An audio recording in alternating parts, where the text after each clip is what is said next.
아버지, 우리 사업이 잘 안 돼서요.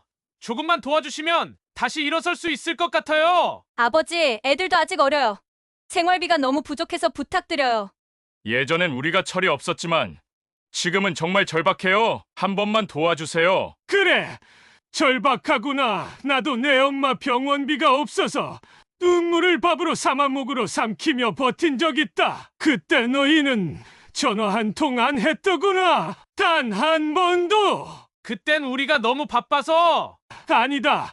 바빴던 게 아니라 그저 나 같은 늙은이가 부끄러웠던 거겠지. 내가 가진 돈은 너희 같은 사람들에게 주려고 버틴 게 아니다. 돌아가라. 다시는 이 집 문턱을 넘지 마라. 이젠 나도 나를 버린 자식들은 자식이 아니라고 여길 테니. 안녕하세요.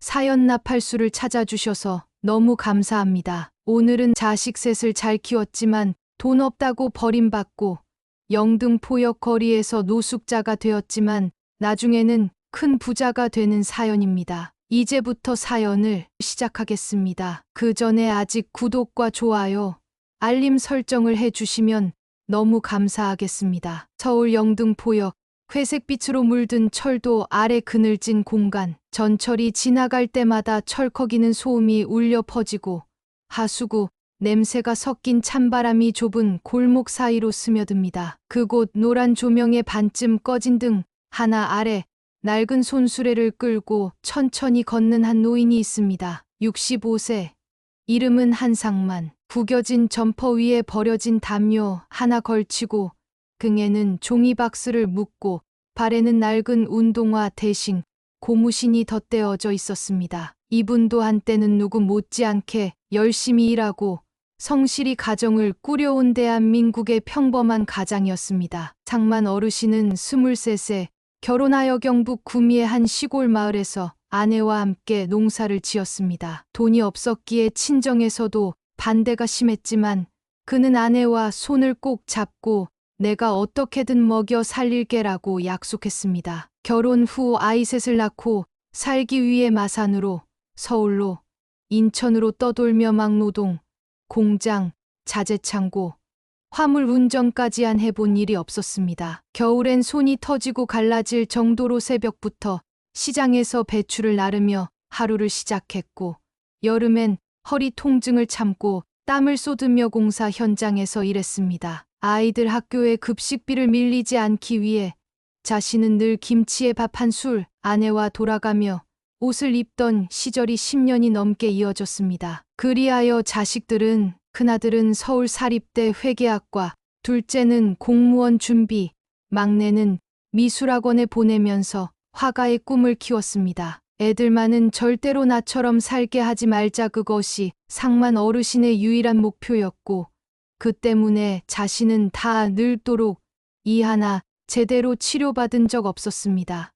하지만 그렇게 키운 자식들은 성인이 된 이후 하나둘 연락을 줄이기 시작했고 결국은 아버지, 우리도 사정이 있어요라는 말만 남긴 채 전화도 받지 않고 문도 열지 않았습니다. 아내는 7년 전 병을 앓다 세상을 떠났고 그 이후 상만 어르신은 더는 갈 곳이 없었습니다. 거리의 삶, 영등포역이라는 세계. 처음 노숙을 시작한 건 인천의 작은 고시원이 월세가 밀렸을 때였습니다. 집 몇 개와 낡은 가방을 들고 나와 한강변을 전전하다 영등포역의 좁은 철도 밑에서 박스를 깔고 몸을 눕히는 법을 배웠습니다. 사람들은 고개를 돌렸고 누군가는 눈을 마주치고도 그냥 지나쳤습니다. 가끔 누군가 던져주는 500원짜리 슈퍼에서 유통기한이 지난 빵 주운 페트병으로 번 2,000원이 하루의 식사비였습니다. 밤이면 종이박스에 신문지를 덮고 귀에는 이어폰 대신 기차 소음과 바람 소리가 깔렸습니다. 그런 세월을 어느덧 4년이나 지나고 있었습니다. 하지만 자식들은 단 한 번도 한상만 어르신을 찾아온 적이 없었고 단돈 10원도 도움을 준 적이 없었습니다. 그러던 어느 날 매서운 추위가 살을 파고드는 겨울밤이었습니다. 그날도 늘 그랬듯 바람이 조금이라도 덜 부는 골목길을 찾았습니다. 계단 밑 바닥에 종이박스를 깔고 신문지를 여러 장 겹쳐 자리를 만든 뒤 조심스럽게 몸을 누였습니다. 하지만 그날의 추위는 평소와는 달랐습니다. 숨을 쉴 때마다 허파까지 얼어붙는 것 같았고 이빨은 딱딱 부딪히며 소리를 냈습니다. 온몸이 얼어붙는 느낌, 정신도 점점 흐려졌습니다. 그때였습니다. 어디선가 무슨 소리가 들렸습니다. 처음엔 그냥 바람 소리인 줄 알았습니다. 하지만 귀를 기울여 보니 그건 분명 사람의 신음처럼 들렸습니다. 한상만 어르신은 깜짝 놀라움이하던 정신을 붙잡고 몸을 일으켰습니다. 신음 소리가 들리는 방향을 따라 한 걸음, 또 한 걸음, 어두운 골목 안으로 조심스럽게 들어섰습니다. 그곳은 가로등조차 닿지 않는 완전한 어둠, 사람 그림자 하나 없고 자동차 소리조차 들리지 않는 정적만 가득한 공간이었습니다. 그 끝자락 길가에 쓰러져 있는 한 노인의 모습이 보였습니다. 몸은 옆으로 반쯤 기울어져 있었고 차가운 시멘트 바닥에 머리를 붙인 채 미동도 없었습니다. 이보시오. 상만 어르신은 급히 달려가 노인의 어깨를 흔들어 보았습니다. 그러나 아무런 반응이 없었습니다. 눈은 감겨 있었고 입술은 퍼렇게 질려 있었으며 몸에서는 점점 온기가 빠져나가고 있었습니다. 그제야 상만 어르신은 노인의 옷차림을 살펴보았습니다. 겉으로 보기에도 섬세하게 재단된 고급스러운 외투 소매 안쪽으로는 정갈한 셔츠가 살짝 보였고 발에는 한눈에 봐도 값비싸 보이는 가죽 구두가 차가운 바닥 위에 반짝이고 있었습니다. 누가 봐도 평범한 사람은 아니었습니다. 하지만 그게 무엇이란 말입니까? 이 사람이 죽느냐 사느냐는 그 어떤 조건보다 절박한 순간이었습니다. 상만 어르신은 갈등했습니다. 자신도 오늘 밤 살 수 있을지 없을지 모르는 처지였습니다. 그런데 지금 이 사람을 업고 병원까지 간다는 것은 자신을 더 깊은 죽음의 문턱으로 밀어넣는 것과 같았습니다. 더군다나 그에겐 휴대폰도 없었고 도움을 요청할 사람도 없었습니다. 하지만 가슴에 손을 얹어 보았을 때 약하게나마 심장이 뛰고 있다는 것이 느껴졌습니다. 아직 살아있어 하지만 몇 분만 늦으면 끝날지도 몰라. 그 순간 상만 어르신의 머릿속에 오래된 기억이 떠올랐습니다. 자신이 길 위에 처음 쓰러졌던 날, 도움을 요청할 수조차 없었던 그 밤, 누군가 단 한 사람이라도 손을 내밀어 줬더라면 지금의 인생은 달라졌을지도 모른다는 쓰디쓴 회한. 안 돼, 이번엔 내가 손을 잡아줘야 해. 그는 이를 악물고 차가운 바닥에 쓰러진 노인을 번쩍 안아 올렸습니다. 등은 휘청였고 무릎은 후들거렸으며 숨은 가빠졌습니다. 하지만 그를 짊어진 채 텅 빈 영등포역 골목을 뛰듯이 달리기 시작했습니다. 살기 위해, 그리고 누군가를 살리기 위해. 그 밤 누구도 그를 알아보지 않았지만 그는 누구보다 인간다운 선택을 했습니다. 병원 복도는 이상할 만큼 조용했습니다. 하얀 천장 아래 벽시계 초침만이 또각또각 울리고 있었습니다. 한상만 어르신은 대기 의자에 털썩 앉아 손등에 묻은 먼지와 핏자국을 멍하니 바라보고 있었습니다. 몸은 지쳤고 손끝은 아직도 얼어 있었지만 마음속에는 한 가지 생각만 맴돌고 있었습니다. 제발 살았으면 좋겠다. 그 사람의 이름도 나이도 어디 사는 사람인지도 몰랐습니다. 하지만 이상하게도 그가 죽는 걸 그냥 두고 볼 수 없었습니다. 잠시 후 응급실 문이 열리고 의사 한 명이 다가왔습니다. 당신이 환자 보호자 되십니까? 그런 셈입니다. 의사는 짧게 설명했습니다. 심한 저체온증과 쇼크 상태. 지금은 일단 위기를 넘겼지만 이 시기 돌아오려면 시간이 필요하다고 했습니다. 환자분, 심장이 아주 약했습니다. 솔직히 몇 분만 더 늦었으면 위험했을 겁니다. 그 말을 들은 순간 상만 어르신은 자신도 모르게 입을 꾹 다문 채 고개를 숙였습니다. 그 순간 달리지 않았다면 그 한 걸음이 사람 하나를 살린 것이었습니다. 며칠이 흘렀습니다. 그동안 상만 어르신은 병원을 떠나지 않았습니다. 입원 보증금은 없었지만 의료진은 사정을 듣고 한쪽 창가 병실에 조용히 자리를 마련해 주었습니다. 어르신은 병실 구석 의자에서 신문지를 깔고 밤을 지새웠고 어지간한 병원 자비를 돕기도 했습니다. 그런 그를 보며 간호사들이 물었습니다. 아는 분이세요? 친척이라도 되세요? 하지만 그는 고개를 저었습니다. 모릅니다. 그냥 눈 뜰 때까지 곁에 있고 싶어서요. 그리고 일주일쯤 지난 어느 새벽, 창밖 하늘이 희뿌옇게 밝아오던 그 시간, 침대 위에 노인이 천천히 눈을 떴습니다. 침묵 속에서 그의 눈동자가 흔들렸고 마른 입술이 미세하게 떨렸습니다. 여긴 어디? 상만 어르신은 벌떡 일어나 의자에서 몸을 앞으로 내밀었습니다. 이보시오.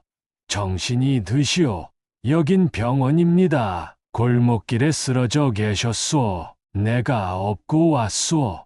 노인은 멍한 눈으로 상만 어르신을 바라보다가 입을 열었습니다. 살았군요. 살았구나. 눈물이 고인 듯한 그 말에 두 사람은 말없이 서로를 바라보았습니다. 하지만 상만은 그를 떠날 수가 없었습니다. 그도 자신을 찾아와 주는 사람이 아무도 없었고 혼자서 뭔가 할 수 있는 것이 없었습니다. 심지어 화장실 케어도 침대에서 누워 하였기에 어쩔 수 없이 상만 어르신이 한동안 모든 케어를 해 주었습니다. 그렇게 점차 할아버지는 건강을 되찾게 되었습니다. 약 한 달을 병원에 머물면서 건강을 되찾은 할아버지는 병원을 퇴원할 수 있었고 할아버지는 상만 어르신이 너무나 고마운 은인으로 여기게 되었습니다. 퇴원 후 두 사람은 친구가 되기로 하였습니다. 그리고 소주잔을 기울이며 서로의 이야기를 주고받으며 옛 일들을 나누었습니다. 노인의 이름은 정영진 65세, 상만 어르신과 동갑이었습니다. 하지만 삶은 완전히 달랐습니다. 영진은 젊은 시절부터 사업에 미쳐 살았고 사람들과 관계 맺는 법도 모른 채 그저 성공과 성장을 쫓아온 생을 달려왔다고 했습니다. 처음엔 작은 철강 부품 유통으로 시작했고 거래처를 넓히고 땅을 사고 회사를 세우며 어느새 수백억 자산가가 되었습니다. 하지만 돈은 있었지만 곁에 사람이 없었습니다. 그 말이 상만 어르신의 가슴에 묘하게 와닿았습니다. 그 역시 사람을 잃었고 정 때문에 망가졌고 마지막엔 사람들에게 버림받은 인생이었습니다. 상만 어르신은 자신의 이야기를 하였습니다. 농촌에서 태어나 젊은 시절 도시로 나와서 결혼하고 어렵게 자녀들을 훌륭히 키웠지만 결국 가진 것이 없다 보니 자식들에게 버림받고 이렇게 어쩔 수 없이 노숙 생활을 하게 되었다고 말하였습니다. 친구지간에 한 사람은 돈 없는 거리의 노숙자가 되었고 또 한 사람은 돈은 많지만 혈육이라고는 없는 외로운 사람으로 두 사람은 동병상련의 심정으로 서로를 잘 이해하고 지내게 되었습니다. 그리고 정영진은 어느 날 자신의 깊은 진실 하나를 털어놓습니다. 나 시한부 생명이야. 상만 어르신은 멍하니 고개를 들었습니다. 대장암이야. 말기. 병원 다니는 것도 다 의미 없다고 했어요. 죽을 날이 얼마 안 남았다는 거죠. 하지만 영진의 얼굴에는 그다지 슬픈 표정이 없었습니다. 오히려 편안함이 느껴졌습니다. 그 순간 상만 어르신의 가슴 어딘가가 묵직하게 뭉쳤습니다. 나는 단 한 번도 누군가에게 단 한 번도 도움을 받은 적이 없었어. 그런데 친구가 어느 날 내가 죽기 전에 세상에서 이렇게 큰 도움도 받아보고 죽으라는 뜻으로 친구가 나에게 나타난 것 같다. 그렇게까지 값진 경험을 해본 적은 없어. 그날도 두 사람은 작은 식당에서 따뜻한 국밥에 소주 한 병을 앞에 두고 마주 앉아 있었습니다. 창밖으로는 초겨울 바람이 스산하게 불어오고 있었지만 식당 안은 김이 모락모락 피어오르며도 사람의 뺨을 부드럽게 덮여주고 있었습니다. 한상만 어르신은 소주잔을 들고 말했습니다. 이제 얼굴에 핏기가 도는 거 보니 이제야 사람 같소. 처음 병원에 누워있을 땐 솔직히 이 사람이 못 일어날 수도 있겠구나 싶었소. 정영진은 잔을 받아들며 웃었습니다. 덕분이지요. 당신 아니었으면 나는 저 골목에서 그냥 조용히 끝났을 겁니다. 그 말에 상만 어르신은 입꼬리를 살짝 올리며 고개를 끄덕였습니다. 그 둘 사이엔 말보다 더 많은 것이 오가고 있었습니다. 잠시 식당 안의 소음이 멀어지고 두 사람 사이에 무거운 정적이 내려앉았습니다. 영진은 고개를 숙인 채 말했습니다. 살 수 있을 거란 기대는 사실 그날 골목에 쓰러졌을 때 이미 포기했었죠. 그냥 조용히 죽으려고 했습니다. 그런데 그는 고개를 들어 상만 어르신을 바라봤습니다. 당신이 날 살렸어요. 그것도 아무런 조건도 없이. 상만 어르신은 술잔을 내려놓고 조용히 말했습니다. 사람이 사람을 살리는 대조건이 어딨소? 영진은 입꼬리를 살짝 올렸지만 그 눈동자엔 깊은 울림이 담겨 있었습니다. 내가 인생을 잘 살았다고는 생각 안 해요. 돈은 벌었지만 그 외엔 남은 게 없어요. 가족도, 친구도, 문병 한 번 올 사람도 없죠. 그런데 당신이 그 자리에 있었어요. 처음이자 마지막으로 누군가가 나를 위해 그렇게까지 뛰어준 사람이었어요. 그 순간 정영진은 자신의 손가방 안에서 도톰한 봉투 하나를 꺼냈습니다. 이건 내 변호사 연락처고 여기엔 내 재산, 유언장 관련 서류가 들어있어요. 상만 어르신은 당황한 듯 말했습니다. 아니, 그걸 왜 나한테 줍니까? 그건 가족에게 줘야 할 거 아닌가요? 정영진은 고개를 천천히 저었습니다. 가족이 없어요. 혼자 살다 보니 줄 사람도 남길 사람도 없습니다. 그는 조용히 말을 이었습니다. 상만 씨, 나는 죽기 전에 딱 하나만 남기고 싶어요. 그날 나를 살린 사람에게 내가 가진 모든 걸 주고 갑니다. 그 말에 상만 어르신은 한동안 말을 잇지 못하고 멍하니 앉아 있었습니다. 눈앞에 앉은 이 사람은 처음 만났을 때 그 어둠 속에 쓰러져 있던 노인이 아닌 지금 이 순간 자신의 삶 전체를 내어주는 한 명의 인간, 한 명의 친구였습니다. 며칠 뒤 변호사 사무실에서 공식적인 유언장 작성이 이뤄졌습니다. 모든 법적 절차가 갖춰졌고 상속자란 난에는 또렷하게 한상만이라는 이름이 적혀 있었습니다. 정영진은 조용히 펜을 내려놓고 말했습니다. 이제 마음이 편합니다. 이제야 내가 마지막으로 진짜 뭔가 하나 남기고 간다는 느낌이에요. 상만 어르신은 아무 말 없이 고개를 숙인 채 눈시울을 닦았습니다. 그 누구도 몰랐습니다. 영등포역 철로 밑버려졌던 한 노인의 손길이 죽음을 앞둔 또 한 노인의 마음을 다시 일으켜 세웠다는 것을, 그리고 이 만남이 한 사람의 인생을 완전히 바꾸게 될 줄은 이제 곧 세상도 알게 될 것입니다. 그날도 다른 날과 다르지 않게 시작됐습니다. 상만 어르신은 여느 때처럼 영등포역 근처 무료급식소에서 국밥 한 그릇을 받아들고 구석자리에서 조용히 허기를 채우고 있었습니다. 겨울이 다가오는 바람이 벌써 등을 파고들고 있었지만 이제는 그것도 익숙해진 지 오래였습니다. 그때였습니다. 식판을 정리하고 나가려던 순간 갑자기 누군가 다가와 말을 걸었습니다. 혹시 한상만 씨 맞으십니까? 한 남자가 정장을 입고 다가왔습니다. 수트는 매끄러웠고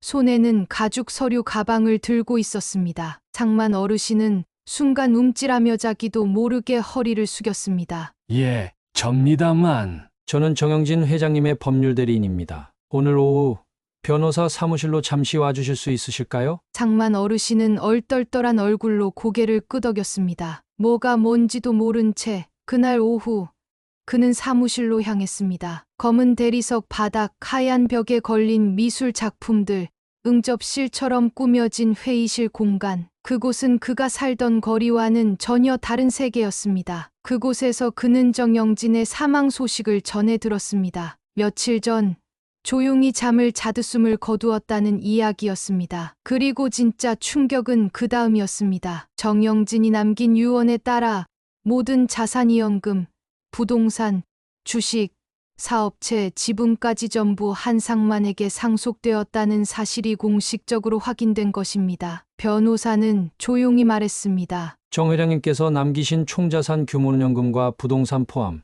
약 400억 원 정도로 파악됩니다. 뭐라고요? 그는 도저히 믿을 수 없었습니다. 방금까지 급식소에서 국밥을 받아 먹던 자신이 지금 이 순간 수백억 대 자산을 상속받았다는 것이 현실로 받아들여지지 않았습니다. 이거 뭔가 잘못된 거 아닙니까? 그분 가족도 없고 친구도 없다고 하셨지만 제가 뭐라고 이런 걸 받습니까? 변호사는 고개를 끄덕이며 말했습니다. 그분이 유일하게 사람으로 만난 분이 한상만 씨라고 하셨습니다. 처음이자 마지막으로 인간다운 대우를 받았다고요. 며칠 뒤 상만 어르신은 고급 승용차에 실려 정영진의 마지막 유언이 담긴 문서에 정식 서명을 하게 됩니다. 그 순간 그는 더 이상 노숙자가 아니었습니다. 거리는 그의 집이 아니었고 버려진 종이박스는 이제 그의 침상이 아니었습니다. 그는 우선 조용한 곳을 찾고 싶었습니다. 시끄럽고 추운 도시를 떠나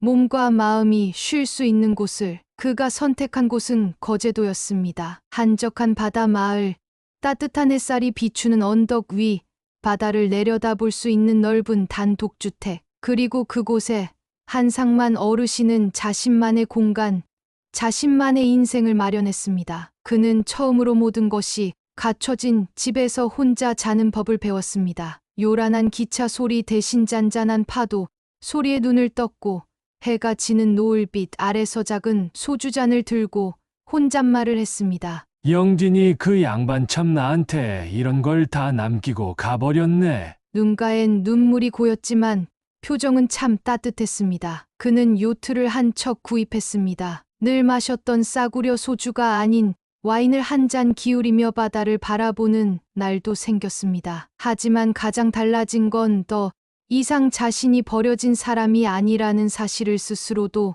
느낄 수 있다는 것이었습니다. 그는 거울을 보며 조용히 그리고 단단히 말했습니다. 나도 이젠 사람답게 살고 있구나. 이렇게 편안한 날들을 보내고 있었습니다. 어느 날 한상만 어르신은 마을 근처 슈퍼에서 장을 보고 돌아오던 길이었습니다. 그런데 근처 카페 앞에서 한 여인이 말을 걸어왔습니다. 어르신 혹시 혼자 사세요? 우연히 만난 것처럼 다가온 이 여성은 말투도 부드럽고 차림도 깔끔했습니다. 하지만 어르신의 눈은 단박에 알아봤습니다. 그 눈빛 속 얄팍한 계산과 탐욕을. 제가 혼자 지내는 노인을 보면 그냥 못 지나치거든요. 식사라도 한번 대접해드리고 싶어요. 그녀는 웃으며 말을 건넸지만 한상만 어르신은 단호하게 말했습니다. 나한테 밥 얻어먹을 시간 있으면 자기 삶부터 잘 챙기시오. 여인은 잠깐 당황했지만 다시 웃으며 말을 이었습니다. 아휴, 그런 말 마시고요. 저는 진심으로. 그러자 어르신은 눈을 똑바로 마주보며 말했습니다. 난 사람 눈을 속일 줄 몰라도 사람 마음이 식는 건 겪어봤소. 돈 앞에서 웃는 얼굴이 얼마나 무서운지 이제는 압니다. 그리고 그는 가던 길을 묵묵히 걸어갔습니다. 뒤에 남겨진 여인은 무언가 말하려다 입을 다물고 그저 그 뒷모습만 바라볼 뿐이었습니다. 이런 일이 있고 난 이후에도 몇 번이나 젊은 여자들이 한상만 어르신과 함께 살기 위해 혹은 사귀기 위해 달려들었지만 한상만 어르신은 이를 모두 거절하였습니다. 외로움도 인생이란 큰 길을 걸어가는 중에 한 가지의 맛있는 반찬이지. 굳이 이성이 필요할 이유는 없어. 이제 봄도 끝나갈 무렵 거제도의 바닷바람은 한결 부드러워지고 있었습니다. 한상만 어르신은 바다를 내려다보는 작은 정자에 앉아 따뜻한 차 한 잔을 마시며 파도 소리에 귀를 기울이고 있었습니다. 아무도 찾지 않았고 아무도 궁금해하지 않았던 이 노인은 이제 누구보다 조용하고 평화롭게 살고 있었습니다. 그런데 그날 정자 아래 언덕길로 승용차 한 대가 올라오고 있었습니다. 차가 멈추자 낯익은 얼굴들이 내렸습니다. 큰아들, 둘째 딸, 막내 아들. 그들은 오래전 가족 사진 속에서처럼 그대로 늙어 있었지만 그 눈빛은 뭔가에 조급해 있었습니다. 아버지, 가장 먼저 입을 연 건 둘째였습니다. 세상에 아버지가 이렇게 살아계셨을 줄은. 큰아들은 뒤늦게 고개를 숙이며 말했습니다. 그동안 연락 못 드려서 죄송합니다. 막내는 침묵한 채 조심스럽게 집을 둘러보았습니다. 넓은 마당, 바다를 향한 창 정갈하게 정돈된 주택, 그리고 바로 그 순간부터 그들의 말투는 점점 달라지기 시작했습니다. 아버지 여긴 혹시 전세예요? 아니면 매매로 하신 거예요? 요트도 보이던데요? 아버지 혹시 누구 도움받은 거예요? 한상만 어르신은 조용히 잔을 내려놓고 세 자녀의 얼굴을 하나하나 바라봤습니다. 한때는 자신의 피와 살을 나눴고 입에 밥은 굶어도 그들의 학비만은 밀리지 않게 하려고 손이 갈라지도록 일했던 기억이 떠올랐습니다. 그러나 그 어떤 자식도 그가 거리에서 쓰러졌을 때 단 한 번도 손을 내밀지 않았습니다. 그가 영등포역 철도 밑에서 종이박스를 덮고 자던 그 시절 그 누구도 돌아보지 않았던 사람들이었습니다. 아버지 솔직히 저희도 사정이 좀 있었어요. 그땐 정말 바빠서 그랬던 거고. 요즘 경제가 너무 힘들잖아요. 아버지 이럴 땐 가족이 도와줘야죠. 우리 애들이 지금 대학을 못 갈 판이에요. 아버지가 조금만 아니 그냥 잠깐만 도와주시면. 이야기는 점점 본색을 드러냈고 이제는 서로 밀치며 누가 먼저 도움을 받을지를 두고 목소리가 높아지고 있었습니다. 그 순간 한상만 어르신은 조용히 자리에서 일어나 그들을 향해 단호하게 말했습니다. 그만들 하거라. 순간 자식들은 멈칫했습니다. 내가 너희에게 뭘 바랐더냐?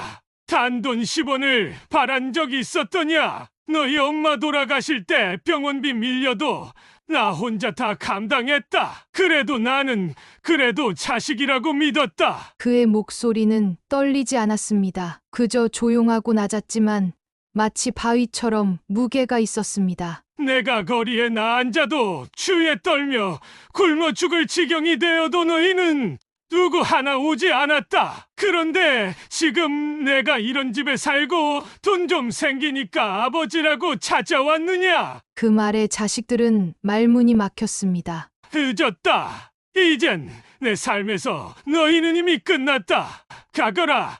다시는 나를 부르지 말거라. 그는 등을 돌리고 천천히 정자 안으로 들어갔습니다. 남겨진 자식들은 말도 못하고 서로를 바라보다가 작은 분노와 당혹스러움을 남긴 채 그 자리를 떠났습니다. 정자 안, 그는 천천히 차를 마셨습니다. 눈가에는 눈물이 맺혀 있었지만 표정에는 단호함과 슬픔이 공존하고 있었습니다. 이제야 정말 내 삶을 지키고 있는 것 같구나. 그날 이후 그 누구도 그의 문을 두드리지 않았습니다. 그는 다시 조용한 일상으로 돌아왔고 혼자였지만 고요했고 비록 적적했지만 평온하고 품격 있는 인생을 자신의 손으로 지켜냈습니다. 사람은 버림받을 수 있지만 자신을 버리지만 않는다면 언제든 다시 일어설 수 있습니다. 한 사람의 작은 선행은 누군가의 인생을 바꾸고 자신의 삶을 일으키는 힘이 됩니다. 자식들이 돌아간 그날 밤,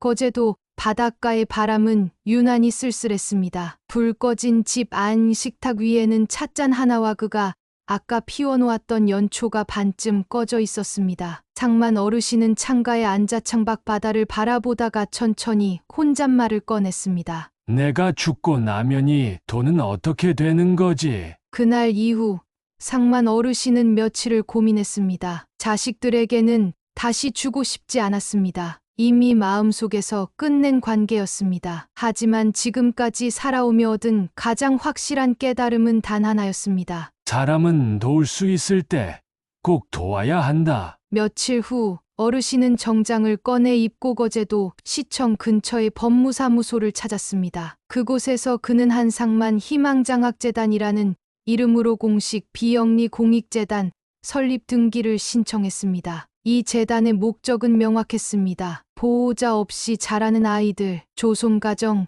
생활보호 대상자, 학교 급식비가 밀리는 아이들, 공부를 하고 싶어도 현실에 눌려 포기하려는 아이들, 그 모든 아이들을 학교 추천을 받아 직접 선발하여 장학금과 생활비를 직접 지원하는 것. 직원이 물었습니다. 재단을 맡아서 운영할 책임자는요? 어르신 연세가 있으시니 나중을 대비하셔야 합니다. 상만 어르신은 잠시 생각하다가 고개를 들고 말했습니다. 내가 잘 아는 사람 중에 마음이 맑고 진실한 친구가 하나 있어요. 예전에 나를 보고 웃으며 국밥을 건네준 친구였지. 그 사람한테 부탁하겠소.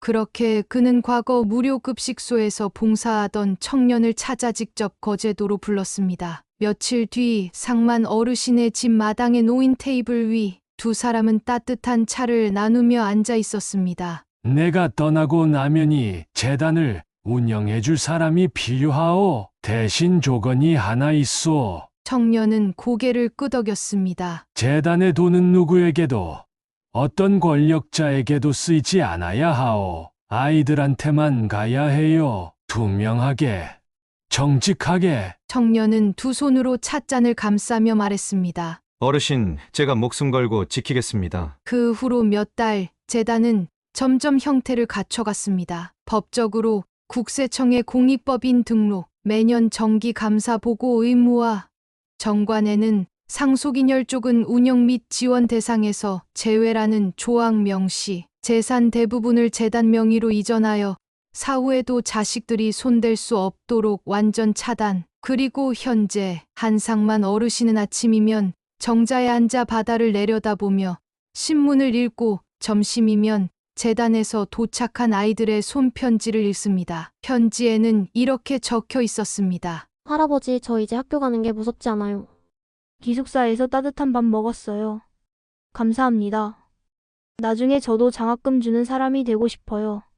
그는 미소를 지으며 말했습니다. 그래, 이게 내가 남기고 싶던 진짜 유산이지. 그날 오후 어르신은 요트에 올랐습니다. 작은 라디오에서 음악이 흐르고 바다 위로는 햇살이 부서지고 있었습니다. 그는 한 손에 와인잔을 들고 파도 위를 조용히 떠다니며 말했습니다. 지금이 내 인생에서 가장 사람다운 시간이지. 바람은 부드럽고 그가 만든 세상은 오늘도 누군가의 삶을 조용히 따뜻하게 바꾸고 있었습니다. 오늘 사연 어떠셨나요? 참 따뜻한 사연이고 눈물겨운 사연이네요. 우리 한상만 어르신에게 너무너무 훌륭하다고 응원의 댓글 달아주세요. 그리고 구독과 좋아요, 알림 설정 꼭 해주세요. 그럼 다음에 더 재미있는 사연을 쉽게 받아보실 수 있어요. 감사합니다.